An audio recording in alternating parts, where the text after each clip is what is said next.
pour signer un éditorial comme hier. Eh bien, ce matin, c'est tout simplement l'état d'urgence sur lequel le chef de l'État insiste. La distribution de l'aide alimentaire aux populations également. Une ordonnance annoncée pour préserver les emplois durant la pandémie. Les ministres concernés sont donc invités à préparer un plan d'investissement d'urgence du secteur de la santé et de l'action sociale. Résumé donc des discussions hier au cours du Conseil des ministres. À la une du quotidien LAS de ce matin, cette photo du chef de l'État également pour rappeler l'annulation de la dette des pays impactés par le Covid-19. Macky, nouvel avocat de l'Afrique, est tout simplement à lire aujourd'hui dans les colonnes de l'AS. Mamadou Ndione, directeur général du COSEC, sur la lutte contre le Covid-19. Il dit qu'il faut gagner ce combat pour les générations africaines. La une de Dakar Times pour poursuivre la revue des titres de ce jeudi 9 avril sur le coronavirus en Afrique. 10 000 cas et plus de 500 décès sur le continent.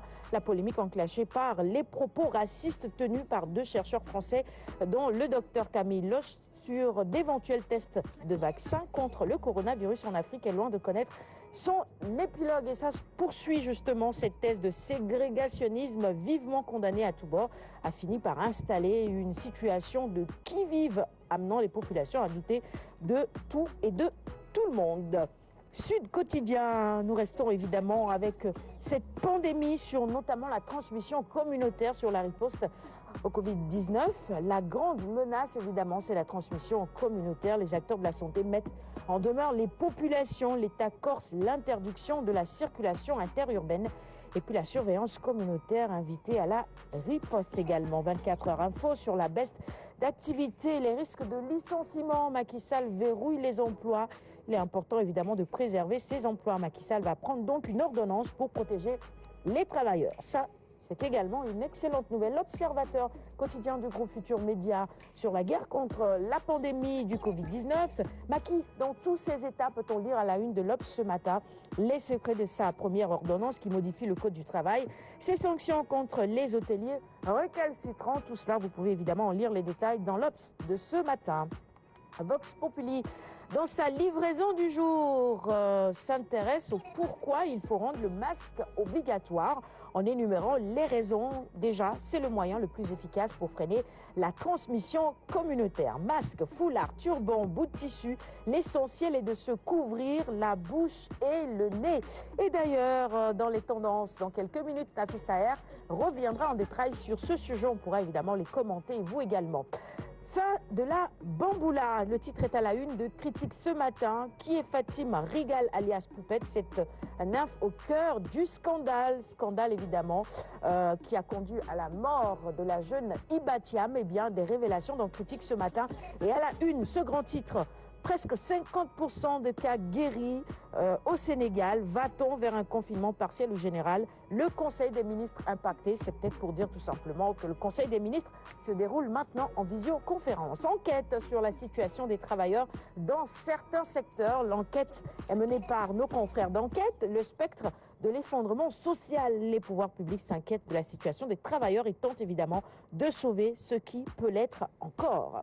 La Tribune, cette fois-ci, sur la distribution à l'effort de guerre contre le Covid-19. 1000 raisons de miser sur la préférence nationale. Et ces entreprises sont énumérées et citées, et leurs performances également dans ce quotidien du groupe des médias. Le quotidien sur le contrat de fourniture des compteurs. La Sénélec refuse de se faire acquiler. Oui, et dans cette affaire, évidemment, nos confrères du quotidien, le quotidien, nous livrent tous les secrets. Nous poursuivons avec le Témoin. Cette fois-ci, c'est la Côte d'Ivoire qui interdit l'importation de sucre pendant 5 ans. Mimran pourrait-il relever un tel défi? L'interrogation est à la une, dites-moi, oui, évidemment, au cas où, bien sûr, le Sénégal envisagerait de faire comme la Côte d'Ivoire. Eh bien, Mimran pourrait-il relever un tel défi? Les Échos, quotidien d'information générale également, sur le Covid-19, l'évolution du coronavirus au Sénégal et la montée des cas communautaires qui inquiète tout le monde. 5 cas communautaires en une journée, c'est beaucoup. Le polygame de Louga a contaminé sa mère et envoyé 94 personnes en quarantaine, continuant évidemment à faire attention et à observer ces mesures barrières. Stade maintenant, quotidien spécialisé en sport. Ce matin, à la une, il y a Diao Baldé Keita Baldé, l'étoile tarde à briller, attendu en Messi en 2016. Un rendement en deçà des attentes. Par contre, il a un fort caractère, ça c'est vrai. Ça, Nian Baldé face à une grosse concurrence. Peut-on également lire à la une de Stade de ce jeudi. On va finir avec Souniou Lamb qui noircit sa première page de ce matin avec cette photo de I Don't Care. Il s'agit de Balla Gaye, bon c'est sa phrase préférée. Balla Gaye, deux bourreaux de la génération 90, Tafa Gueye, Tyson, Baboy et Yekini, mis à terre par ce géant lutteur considéré évidemment comme un VIP. C'est tout pour la revue des titres du jour. On va offrir les quotidiens à notre premier invité. Alioune Badara Khan va m'aider à faire cela. Allez hop, on fait ça. Un autre geste barrière. Hein? C'est important. On protège notre invité. Le gel hydroalcoolique. Tout en se protégeant. Voilà. Très bien. On va offrir les quotidiens du jour à monsieur Moustapha Ba. Je rappelle que c'est le directeur général du budget. Philomène, bienvenue en plateau. Bonjour, Ça va? Bien réveillé? Oui, ça va. Depuis hier, je reçois une avalanche de propositions